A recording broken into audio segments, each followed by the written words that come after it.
In today's video, I'll teach you how to turn on disappearing messages on Instagram. So first of all, open the Instagram. You can see over here, I've opened it. Tap on the chat icon that you can see at the bottom of your screen. After you do that, you'll be able to see all of your chat messages over here. Tap on the chat where you want to turn on the disappearing message. After you do that, you'll be led to this kind of interface. So what you have to do is simply place your finger right above the message bar. After you do that, simply swipe up.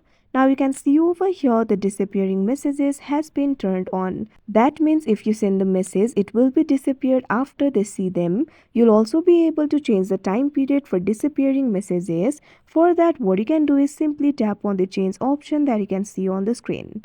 Now you'll be able to find various options over here.